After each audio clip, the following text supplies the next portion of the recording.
천사가 이르되 무서워하지 말라.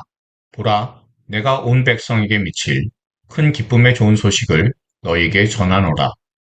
오늘 다윗의 동네에 너희를 위하여 구주가 나셨으니 곧 그리스도 주시니라.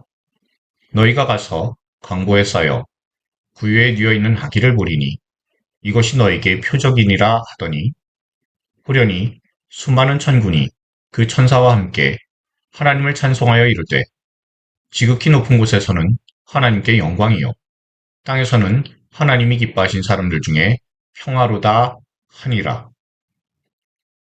자, 우리가 사도신경을 통해서요, 고백하는 믿음의 내용은요, 전능하신 창조주이신 우리 하나님 아버지하고요, 그리고 우리 주님이시자 세상에 그런 분 또 없습니다라고 고백을 하는 예수님이 있고요, 그리고 사도신경 뒷부분에는 성령 하나님에 대한 내용이 있어요.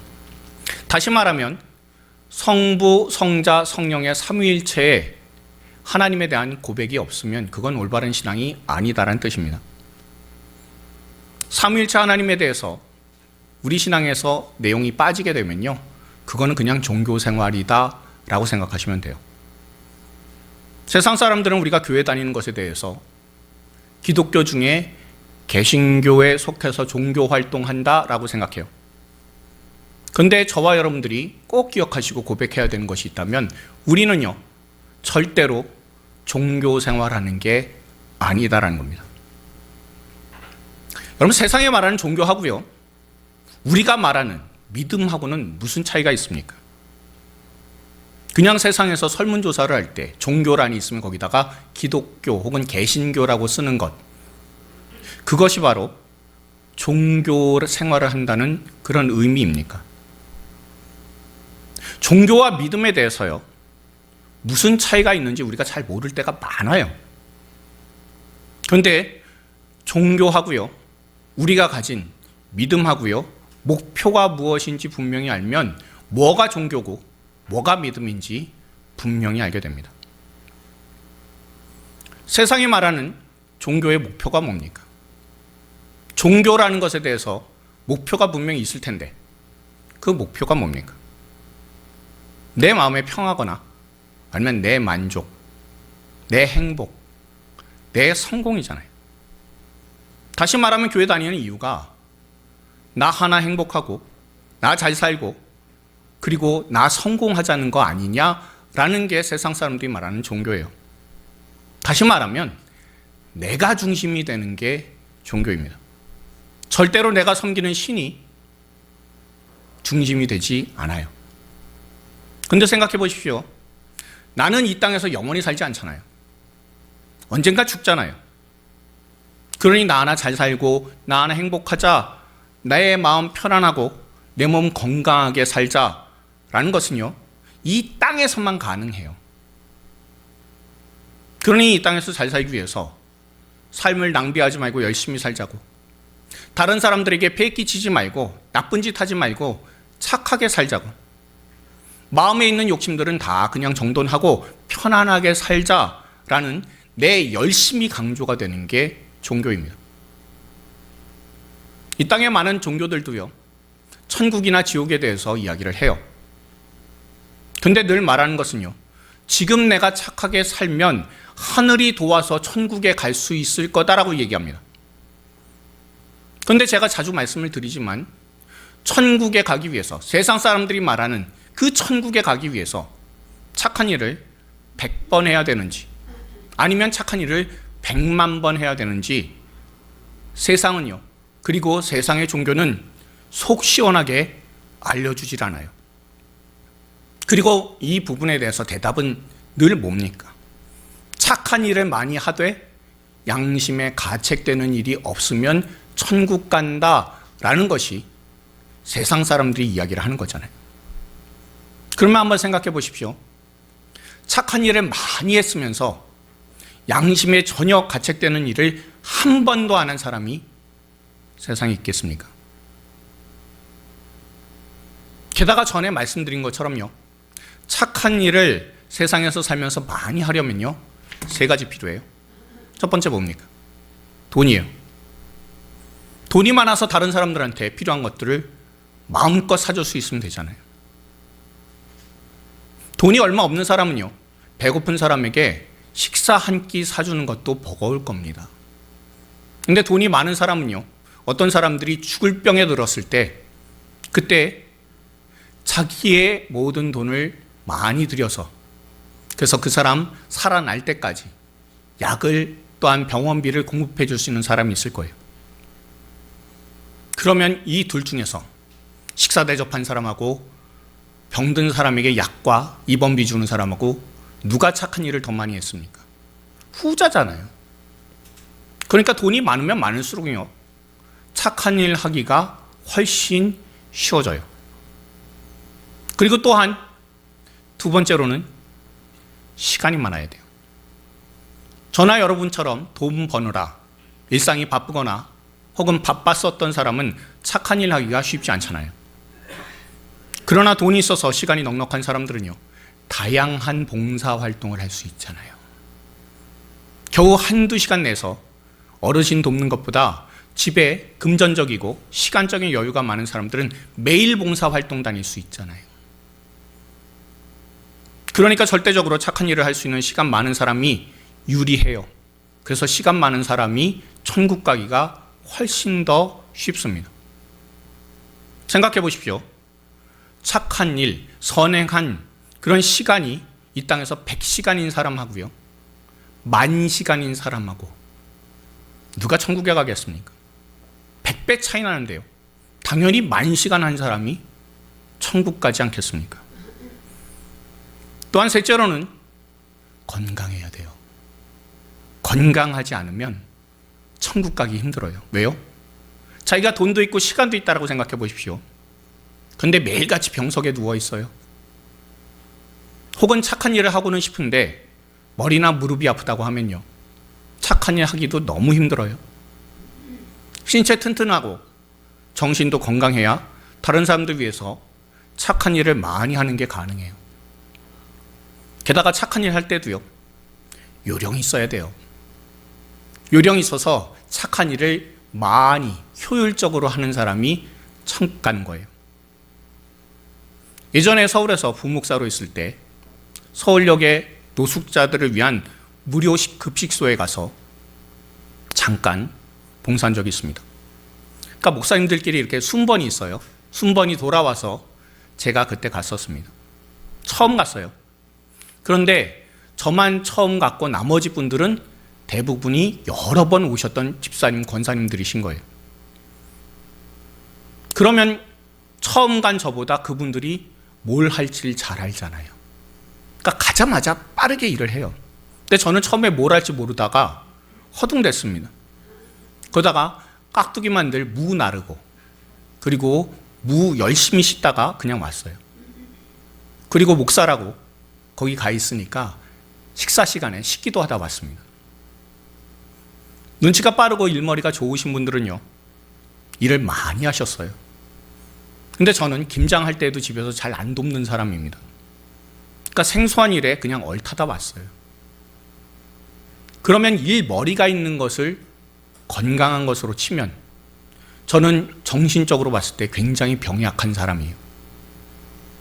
그러니 몸의 건강도 중요하지만요, 일단 몸이 모두 건강하다는 조건이라면 정신적인 건강도 좋아서 일머리도 빨리 돌아가고 눈치 빠른 사람이 더 일을 잘하게 되어서 천국에 갈 자격이 주어지게 돼요. 일단 외적으로만 한번 따져보십시오. 첫째로는 시간 많고요, 둘째로는 돈이 많고, 셋째로는 몸과 마음이 건강해야 착한 일을 많이 해서 천국에 갈 수 있게 됩니다. 근데 문제가 여기서 또 하나 발생하죠. 천국 가기 위해서 착한 일을 한다라고 한다면요, 그거 너무 계산적이잖아요. 성격은 정말 개차반이에요. 그리고 다른 사람들을 쥐어짜서 돈을 벌어들이는데 봉사활동 시간이 이 땅에서 한 10,000시간 돼요. 그리고 산불 피해가 난 지역에 1억 원이라는 성금도 얼마든지 낼 수 있어요. 그러면 생각해 보십시오. 이 사람이 천국 가는 게 맞는 건가요? 어떻습니까? 다시 말씀을 드리면요. 사람 기준으로 했을 때 천국에 들어가기 위해 따지는 조건들이 너무 많아요. 그러니 천국 갈 수 있는 사람은 세상에 아무도 없습니다. 누구는 예전에 다른 사람을 험담해서 그 사람에게 상처를 줬기 때문에 그래서 못 가게 되고요. 어떤 사람은 옛날에 잠깐이라도 정당하지 못한 방법을 통해서 돈을 벌어서 천국에 못 들어가요. 사람 기준으로는 절대 천국에 들어갈 조건을 채울 수 있는 완벽한 사람이 이 세상에 존재하지 않습니다. 다시 말하면요. 세상이 말하는 종교의 기준으로는 천국에 갈 수 있는 사람은 아무도 없어요. 그래서 세상 종교에는요. 천국이라는 단어는 있어요. 그러나 실제 천국은 존재하지 않습니다. 내가 열심히 살고요. 내가 정직하게 살았고 양심적으로 살았는데 천국에 들어간다고 하는 보장이 전혀 없어요. 하지만 기독교, 정확히 개신교에서 말하는 믿음은요. 세상 사람들처럼 기준을 나에다 두고 있지 않습니다. 다시 말하면 내 만족과 내 성공과 내 행복을 위해서 믿는 게 아니다라는 거예요. 내가 섬기는 하나님이 계신다는 것과 내가 섬기는 하나님이 지금도 살아서 역사하신다는 것, 내가 그분을 섬긴다는 것이, 내가 그분을 믿는다는 것이 저와 여러분들이 믿는 믿음입니다. 하나님으로 인해서, 내가 믿는 그 하나님으로 인해서 나라는 존재를 넘어서게 되고 내 죽음과 내 죄를 넘어서도록 하시는 그 하나님을 믿게 됨으로 말미암아 내가 천국에 들어갈 수 있도록 내 끝이 좋도록 만들어주시는 그 하나님이 나와 항상 동행하시는 것, 그것을 믿는 믿음이 그게 저와 여러분들의 믿음입니다. 그리고 지난주에 우리가 묵상한 것처럼 죄와 죽음의 문제를 해결하시기 위해 유일하신 하나님의 독생자, 이 독생자에 대해서 뭐라고 말씀드렸죠? 세상에 그런 분 없습니다. 그렇죠? 예. 그분을 믿는 믿음이 바로 우리의 믿음입니다. 우리의 육신과 우리의 마음과 우리의 생각과 우리의 시선, 우리의 모든 힘을 다해서 예수님을 섬기는 게 그게 바로 믿음이에요. 그렇게 하면요. 내가 못하는 것, 아니 할 생각도 하지 못한 일들을 하나님께서 행해 주세요. 내 능력으로 못하는 것, 가장 중요한 게 구원이잖아요. 그런데 그 구원을 하나님께서 이루어 주십니다. 그리고 우리가 믿음으로 고백하는 우리 주 예수님께서 우리에게 그 구원의 선물을 가져다 주신다는 것을 꼭 기억하실 수 있길 바랍니다. 오늘 본문에는요. 사람이 하지 못하는 구원을 이루시기 위해 우리 주 하나님의 독생자이신 예수님께서 무엇을 하셨나라는 내용이 나오는 그런 말씀이에요. 예수님께서 참 사람이 되셔서 이 땅에 오셨습니다. 그런데 지난주에도 말씀을 드린 것처럼 거룩하신 하나님하고요. 죄인인 사람하고는요. 물과 기름처럼 분리되는 정도가 아니라 아예 자석의 N극과 S극처럼 붙을 수가 없어요. 물과 기름을 한번 생각해 보십시오. 물하고 기름은요. 기름이 뜨고 물이 있으면 그 사이에 경계면이라는 게 있잖아요. 그렇죠? 또한 이런 것도 있습니다. 자석 생각해 보십시오. N극과 S극이 서로 붙지는 않지만 한 자석 안에 N극과 S극이 같이 있기는 해요. 그런데 죄인인 사람하고요. 거룩하신 하나님하고는요. 동이 서에서 먼 것처럼 아예 같이 있을 수가 없어요. 그래서 죄인인 사람은요. 거룩하신 하나님 앞에 서게 되면 반드시 죽게 되어 있습니다. 그런데 거룩하신 하나님의 독생자이신 예수님께서 이 땅에 오실 때 사람이 되셨어야 해요. 전에도 말씀을 드린 것처럼 하나님께서는 선수, 사람을 흙으로 빚으셔서 이 땅에 창조하셨습니다. 그리고 약속도 하셨습니다. 내가 너에게 생명과 능력과 지혜 등 이 땅에 살아갈 수 있는 모든 힘들과 이 땅을 다스리는 축복을 준다고. 너는 세상의 왕이 되어서 이 땅을 잘 다스리라고. 단 에덴 동산 중앙에 있는 선악을 알게 하는 나무의 실과만큼은, 열매만큼은 먹지 말라라고 분명히 하셨습니다. 근데 사람이요, 뱀의 꼬드김에 넘어가서 선악과를 따먹고 말았습니다. 첫 범죄가요, 먹는 것에서 시작됐어요. 그러니까 우리가요, 먹는 것 가지고 뭐라고 하면 되게 짜증이 나고 빈정상하잖아요. 다 일리가 있는 거예요. 거기서 맨 처음에 먹는 것에서 죄가 시작됐기 때문에 그런 것 같아요. 근데 사람이 하나님과의 관계를 깨면서 죄를 졌습니다. 그러면요, 죄 용서를 받기 위해서 사람이 하나님께 나와서 잘못했습니다 그래야 되잖아요. 아무리 짐승의 왕인 사자가 하나님께 나와서 사람이 잘못한 것 절 봐서라도 좀 용서해 주시고 다시 이 세상을 아름답게 만들어 주세요 라고 하나님 앞에 간절한 마음을 가지고 청원을 해도 하나님께서는 절대 들어주실 수가 없습니다. 왜냐하면 선악과를 따먹지 않고 말씀에 순종하면 복을 주겠다라고 한 하나님은요, 사람하고만 약속을 맺었기 때문에 그래요.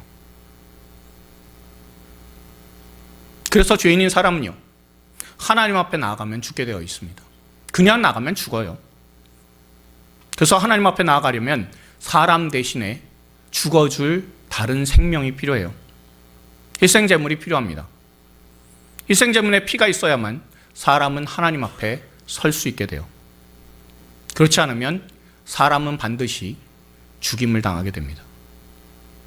이 내용을요, 예수님을 잉태한 마리아에게 한번 적용을 해보십시오. 마리아는 사람이에요. 그리고 사람 중에 안 죽는 사람, 죄 없는 사람 없어요. 죄 없는 사람은요, 유일하신 독생자 예수님 외에는 없다라는 것을 우리가 지난주에 묵상했잖아요. 그러니까 죄가 없다라고 하는 것은요, 그분이 하나님이시다라는 말하고 똑같아요. 그런데 죄인인 마리아의 뱃속에 거룩하신 하나님의 독생자 예수님께서 오신다라고 하면 마리아 어떻게 될까요? 죽잖아요. 다시 한번 말씀드릴게요. 사람 죄인인데 그 죄인의 뱃속 안으로 거룩하신 하나님이신 예수님께서 잉태되시는 그 순간 마리아는요, 죽어야 돼요. 예수님께서 마리아의 뱃속에 자리 잡으시는 그 순간에 마리아에게는 생명이 아니라 죽음이 임하게 됩니다. 그래서요, 천주교, 로마 카톨릭에서는요, 이 문제에 대해서 굉장히 고민을 많이 했어요. 그러다가 결국 뭐라고 선언해요? 마리아는 죄가 없다라고. 그래서 뭐라고 합니까? 그냥 마리아가 아니라 성모, 거룩한 어머니 마리아라고 부르잖아요. 근데 문제는요, 사람으로서 죄가 없는 존재가 아무도 없다는 거예요. 그리고 죄를 완전히 없앨 수 있는 것은 오직 예수 그리스도의 피밖에는 없잖아요. 독생자이신 예수님께서 십자가에서 흘리신 피밖에는 사람의 죄를 용서해 줄 수 있는 방법이 없어요. 그리고 한번 시간적으로 생각해 보십시오. 예수님께서는 십자가 전에 잉태되셨잖아요. 그럼 마리아 죽어야 되는 거예요. 로마 카톨릭에서 주장하는 성모 마리아에게 죄가 없다, 오류가 없다라고 하는 성모 마리아 무오류설은요, 그래서 잘못된 겁니다. 다시 말하면 마리아가 하나님이다라는 뜻이 되기 때문에 죄가 없다라고 하게 되면 큰 문제가 발생을 해요. 반대로요, 마리아의 배 안으로 들어오시는 예수님 한번 생각해 보십시오. 예수님은요, 완전하신 하나님이시기도 하고 완전하신 사람이기도 하잖아요. 그래서 제가 지난주에도 말씀을 드릴 때 세상에 이런 분 또다시 없습니다라고 말씀을 드렸습니다. 그러니까 예수님은 완전한 하나님이시기도 또한 완전한 사람이기도 하세요. 이 의미는요, 예수님이 반 딱 갈라서 50%는 하나님이고 50%는 사람이다 라는 것을 의미하는 게 아니에요. 육신으로는 100% 완전한 사람이시고 또한 영으로는 100% 완전한 하나님이신 분, 그분이 바로 예수님이세요. 절대로 반반이 아니에요. 반반 섞어놓은 하나님이 아닙니다. 완전한 하나님, 완전한 사람이신데 100%시다라는 것을 여러분들 기억하셔야 돼요. 근데 문제는요, 죄인인 사람 안에 예수님께서 오시는 그 순간 마리아는요, 위험해요. 근데 또 위험한 분이 또 있죠. 예수님도 위험하잖아요. 왜요? 죄로 인해서요. 죄로 인해서 오염될 가능성이 있잖아요. 죄인인 마리아의 피로, 그 피를 가지고 자신의 몸을 뱃속에서 만드시게 되면, 세포를 하나라도 형성하게 되면 어떻습니까? 예수님은 죄인이 되시는 거예요. 예수님께서 죄의 지배 아래 놓이시게 되면요, 우리를 구원할 수 있는 방법이 아예 사라지게 됩니다. 생물학적으로 사람은요, 남자와 여자 사이에서 출생하게 되어 있습니다. 다시 말하면 남자에게서 오는 죄의 영향과 여자 자신에게서 오는 죄의 영향이 있다라는 거예요. 그렇기 때문에 예수님께서 사람의 몸으로 오시기 위해 제일 중요한 것 중에 하나가 아버지 쪽, 부계 쪽에서 오는 죄를 차단을 해야 돼요. 그렇기 때문에 동정녀 탄생이 당연히 될 수밖에는 없습니다. 이런 내용이 정말 잘 나오는 말씀이 있어요. 우리가 마태복음 1장 15절 16절 말씀 한번 읽어볼게요. 읽겠습니다. 엘리웃은 엘리아스를 낳고 엘르아살은 mat단을 낳고 mat단은 야곱을 낳고 야곱은 마리아의 남편 요셉을 낳았으니 마리아에게서 그리스도라 칭하는 예수가 나시니라. 아멘. 이 말씀에서요, 엘리웃이든 엘르아살이든 mat단이든 몰라도 돼요.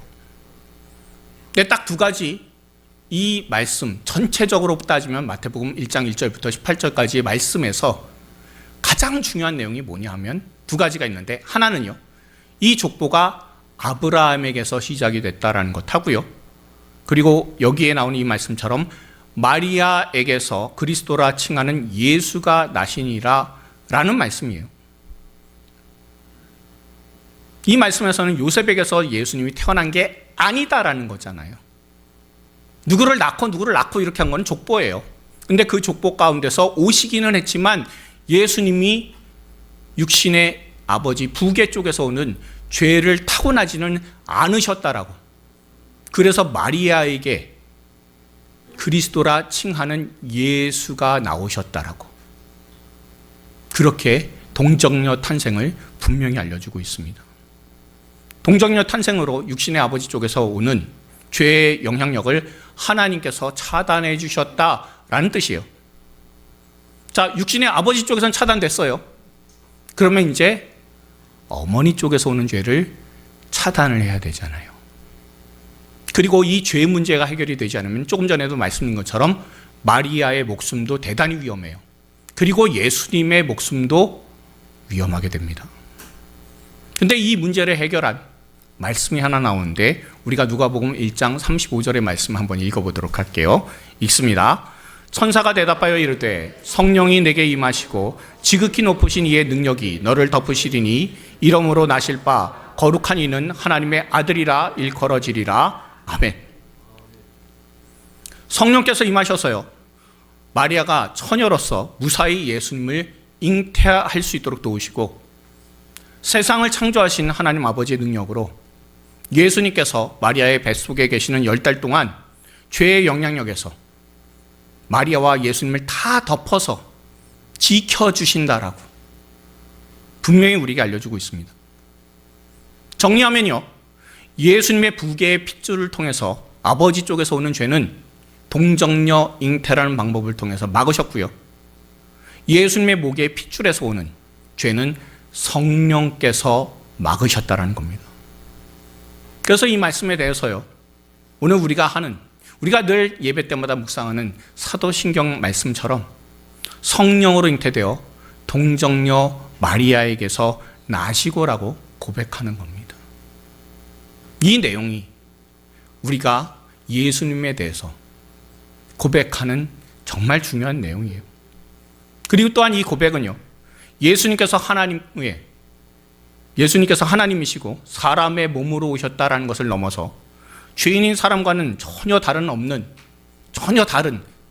죄 없는 모습으로, 예수님께서 죄인과는 전혀 다른 모습으로 이 땅에 오셨다라는 겁니다. 다시 말하면 죄에서 구원하시기에 합당하신 모습으로 저와 여러분들의 모든 죄를 용서해 주시기 위해 이 땅에 찾아오셨다는 거예요. 또한 우리를 구원하시기 위해 오신 예수님은요, 하늘의 영광을 이 땅에 사는 죄인들에게 베푸시기에 이 땅에 진실한 평화를 내려주시고 죄를 넘어서서 하나님과의 올바른 관계를 세워주시는 유일한 구원자시다라는 것을 우리가 오늘 말씀을 통해서 알게 돼요. 지난 월요일에요, 우리 산정목교에서는 저와 임여운 장로님이 바로 옆에 상인고등학교에서 이 장학증서를 전달을 했어요. 한 학생당 100만 원씩 두 사람에게 전달을 했습니다. 그리고 약정한 대로 이제부터 10년간 상인고등학교에 매해 200만 원씩 총 2천만 원의 장학금을 전달할 예정입니다. 물론 우리가요, 꿈 넘어 꿈 프로젝트에 이렇게 선정되지 않았다면 이런 일을 할 꿈도 꿀 수 없었을 거예요. 하나님의 은혜로 선정이 됐고요. 또한 무엇보다도 장학금을 수여하고도 우리 교회가 운영될 수 있을 만큼 교회에 여력이 있기 때문에 가능해요. 그리고 또한 우리 모든 교인들이 내 삶은 힘들었어도 내 자식 같은 아이들에게는 내가 살아온 험난하고 힘든 현실을 물려주지 않겠다라고 그렇게 결단하셨기 때문에 이렇게 장학금을 수여할 수 있는 게 가능하게 됐어요. 어떤 분은 이렇게 말씀하실 수도 있을 겁니다. 목사님, 2천만 원이 네 집 개 이름입니까? 그 돈이면 우리 교회 성도들을 위해서 쓸 수 있는 것 너무나 많아요. 하다못해 형편이 안 좋은 교인들에게 얼마든지 나눠줄 수 있잖아요. 괜히 착한 일 해야 된다는 중압감 때문에 우리가 알지도 못하는 애들한테 헛돈 쓰는 건 아닙니까? 목사님이나 일부 교인들의 정신적인 만족감을 위해서 귀중한 재정 날리는 것 아닙니까? 그냥 우리끼리 잘 먹고 잘 누리면 그게 좋은 것, 그게 선한 것 아닙니까? 라고 얘기하실 수 있는 분들도 있다고 저는 생각을 해요. 그런데 저는요, 꿈 넘어 꿈이라는 그런 말에 대해서 깊이 묵상을 했어요. 저는요, 지난 2017년 4월에 서울의 교회에서 담임 목사직에서 물러나면서 실패를 경험한 사람입니다. 그리고 22개월의 힘들었었던 시간들을 겪으면서 제 안에 작은 꿈이 생겨나기 시작했어요. 나도 강단에 다시 섰으면 좋겠다. 목회를 다시 할 수 있으면 좋겠다. 라는 당시의 형편으로 따져보면 불가능한 꿈을 제가 꾸게 되었습니다. 그런데 어느 날 연락이 왔어요. 그래서 대구에 내려와서 이렇게 산정목교회를 개척하게 되었습니다. 다시 말하면 제 꿈이요, 말도 안 되게 이루어진 거잖아요. 근데 그 꿈이 이루어진 게 전부가 아니에요. 다시 그 꿈 안에서 다른 꿈을 꾸기 시작했습니다. 꿈을 넘어서 꿈을 꾸게 된 거예요. 하나님 보시기에 좋은 교회가 되어야 되겠다. 우리가 여기에 만족하는, 우리가 여기에 있음으로, 존재함으로 만족하는 그런 교회가 되지 않고 정말 생명의 가치를 이 땅에 심는 우리 산정목교회가 됐으면 좋겠다라고 그렇게 마음에 꿈을 꾸기 시작했습니다. 그러니까 그 꿈을 꾸니까요, 죽음과도 같았었던 코로나19의 그 시절을 버티고 견뎌낼 수 있었어요. 그리고 그것을 통해서 우리가 작은 교회지만 꿈이 있는 교회이고 생명력을 가지고 있는 교회라는 것을 우리 스스로 생각하면서 죽어가는 다른 사람들에게 예수 그리스도의 생명력을 전할 수 있는 그런 분명한 가치를 지닌 교회가 되었습니다. 여러분, 하나님의 꿈이 뭐라고 생각하십니까? 하나님께서 어떤 꿈을 가지셨기에 죄인들만 가득한 정말 암담하고 캄캄한 이 땅에 예수님께서 찾아오셨습니까? 거룩하신 하나님과 죄인이라고 하는 그 큰 곳, 무거운 어마어마한 벽을 넘어서 예수님께서 이 땅에 왜 찾아오셨습니까? 도대체 하나님께서 어떤 꿈이 있으시기에 우주보다도 크고 전능하신 하나님께서 아주 작은 여인의 몸 안에 10달 동안 갇혀 있으실 그런 계획을 실행하셨겠습니까? 하나님의 꿈이 나오는 말씀이 있어요. 오늘 본문 14절이에요. 우리가 14절을 같이 읽도록 하겠습니다. 지극히 높은 곳에서는 하나님께 영광이요, 땅에서는 하나님이 기뻐하신 사람들 중에 평화로다. 아멘. 우리 안에 죄가 사라져야 하나님께 영광이 돼요. 사람에게는 하나님과의 깨졌던 관계가 회복이 되어서 하나님과 사람이 함께 동행하는 평화가 이루어지게 됩니다. 하나님과 사람과의 사이를 갈라지게 만든 죄를 없애서 다시 하나님께 나아가게 하는 것, 그것을 우리는 구원이라고 해요. 구원이 있어야 그 다음에 천국이 있고 영생이 있는 거예요. 구원이 없는데 천국 말하는 거예요. 다 가짜입니다. 구원이 있기 때문에 하나님의 사랑이 무엇인지 알게 되잖아요. 만약에 구원이 없다면요, 우리는 사랑이 뭔지 몰랐을 거예요. 구원이 없는 사랑은요, 진짜가 아니에요. 구원이 없는데 사랑이 무슨 소용이 있어요? 죄에서 구원받는 게 없는데 자비가 무슨 소용이 있습니까? 죄로 인해서 죽을 수밖에 없는 사람의 비참한 상태가 전혀 해결이 되지 않는데 착한 일 한다는 게, 선행한다는 게 무슨 의미가 있습니까? 다른 종교에서 구원이 없는데 우리 서로 사랑하면 되는 것 아니냐고, 욕심 다 내려놓고 행복하게만 살자라고 하는 것은요, 다 가짜예요. 자기 만족일 뿐이에요.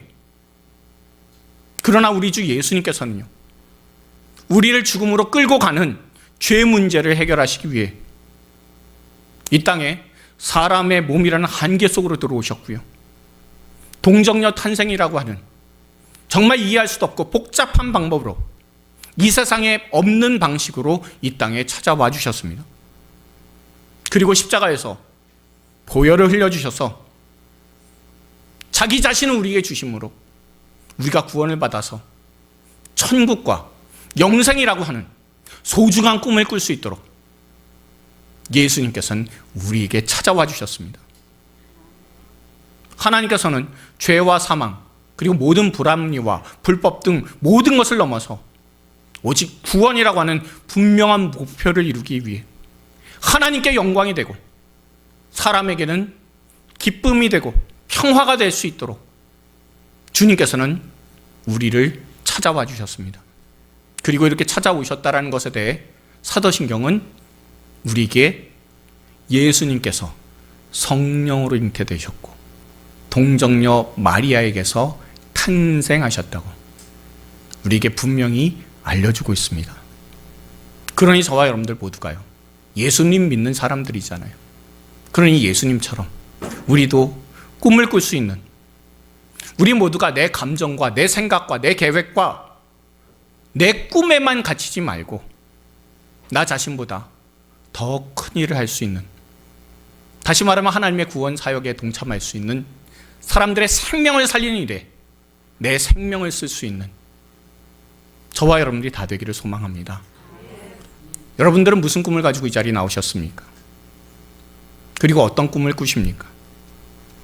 이 나이에 내 형편에 무슨 꿈을 꿀 수 있어요? 그냥 마음 편하게 몸 아프게 살면 되는 것 아닙니까? 라고 생각하십니까? 하나님의 꿈하고 나하고는 전혀 상관이 없다라고 생각하십니까?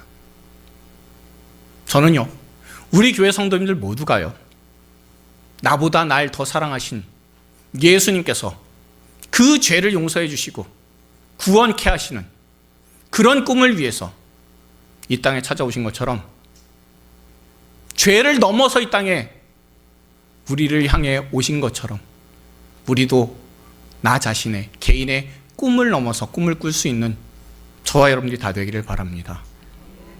이 나이에 무슨 꿈이냐라고 생각하시죠? 그렇지 않다라는 것, 사도행전에 말씀이 있으니 우리가 한번 읽어볼게요. 하나님이 말씀하시기를 말세에 내가 내 영을 모든 육체에게 부어주리니 너희의 자녀들은 예언할 것이요 너희의 젊은이들은 환상을 보고 너희의 늙은이들은 꿈을 꾸리라. 아멘. 나이 때문에, 형편 때문에, 내 안의 상처 때문에 내가 꿈 못 꾼다는 것, 그것은요, 여러분들 스스로 마음에 담을 쌓고 벽을 만들어서 그 안에 여러분 스스로 갇힌 겁니다. 그러니 이 말씀처럼 내가 나이 들었어도 꿈꾸는 사람이다라고, 그리고 그 꿈은 하나님의 꿈과 연결되어 있다고, 그리고 그 꿈은 우리 주 예수님에게서, 그 십자가에서 보혈을 흘리신 예수님에게서 시작된 꿈이라고 분명히 믿고 하나님의 꿈에 동참할 수 있는 저와 여러분들 다 되기를 바랍니다. 예수님께서는요, 우리 사람들의 인생에 구원이라고 하는 꿈 때문에 찾아오셨어요. 그리고 십자가에서 보혈을 흘리셔서 그 꿈이 현실이 되도록 만드셨습니다. 우리가요, 구원이 있기 때문에 하나님에 대해서 뭐라고 고백합니까? 하나님은 사랑이시다라고 고백하잖아요. 다시 한번 기억하십시오. 구원이 없었다면 우리는 사랑이 뭔지도 몰랐을 사람들입니다. 그저 나 하나 행복하게 살고 그러다가 아무런 소망 없이 이 땅을 떠났을 사람들이에요. 하지만 예수님께서 찾아와 주셔서 우리를 구원해 주셨고, 그 구원을 통해서 하나님이 사랑이시다라는 것을 알게 해주셨으며, 그리고 예수님의 그 십자가의 보혈로 인해서 우리가 죄와 사망의 꿈을 꾸는 사람이 아니라 생명의 꿈을 꾸고 천국의 꿈을 꾸고 영생의 꿈을 꾸는 사람이라는 것을 분명히 우리에게 알려주셨습니다. 그러니 예수님께서 성령으로 잉태되시고 동정녀에게서 나셨다라고 하는 이 고백을 통해 하나님의 사랑을 분명히 체험할 수 있는 저와 여러분들이 다 되기를 바랍니다. 그리고 죄와 사망의 그 벽을 넘으신 성령으로 인한 동정녀 탄생을 통해 나를 넘어서고 내 꿈을 꾸고 그리고 하나님의 꿈과 연결이 되어 있는 저와 여러분들 다 되길 바랍니다. 아침에 일어나시면요, 항상 자신에게 물으십시오. 나는 무슨 꿈이 있을까? 그리고 무슨 꿈 때문에 내가 지금 현재 살고 있을까? 라는 것을 항상 자신에게 물으십시오. 그리고 그 답을요, 예수 그리스도의 구원 안에서 찾아갈 수 있는 저와 여러분들 다 되기를 바랍니다. 그리고 우리 교회를 위해서 여러분들 기도하실 때요, 현상을, 지금 있는 모습을 보여주는 교회가 아니라 꿈을 보여줄 수 있는 교회가 되게 해주십시오 라고 항상 기도할 수 있길 바랍니다. 그리고 꿈을 보여주는 교회는 개인의 꿈이 아니라 하나님의 꿈, 하나님의 비전을 보여주는 교회입니다. 그러니 이 하나님의 꿈을 보여주시는 우리 산정목교회가 되게 하옵소서 라고 날마다 기도하실 수 있는 저와 여러분들 다 되길 바랍니다. 그래서 여러분들의 삶이 십자가의 피로 구원을 이루신 예수님 안에서 날마다 꿈을 꾸고 그 꿈을 이루어나가는 가치 있는 인생이 다 되기를 주님의 이름으로 축원드립니다. 우리 주변에 계신 분들한테 이렇게 권면해 주십시오. 구원이 곧 사랑입니다. 한 번 더요. 예수님께서는 구원의 꿈을 이루시고자 오셨습니다. 마지막으로 한 번 더 하겠습니다. 우리도 나를 넘는 꿈을 꿉시다. 분명히 이 꿈 가지고 살아갈 수 있는 저와 여러분들 다 되기를 소망합니다. 자, 오늘 말씀 기억하면서 우리가 기도하시길 바랍니다. 기도하실 때 기도 제목은요, 내 꿈을 넘어서는 꿈을 꾸게 하시고 주님의 구원과 사랑을 선포해 달라고. 그리고 우리 교회가 현상을 보여주는 교회가 아니라 꿈을 보여주는 교회가 되게 해달라고. 우리가 오늘 말씀 기억하면서 한번 기도해 보시길 바랍니다. 그리고 하나님의 그 꿈에 내가 동참하겠습니다 라고 결단할 수 있는 저와 여러분들 되길 바랍니다. 다 같이 기도하시겠습니다.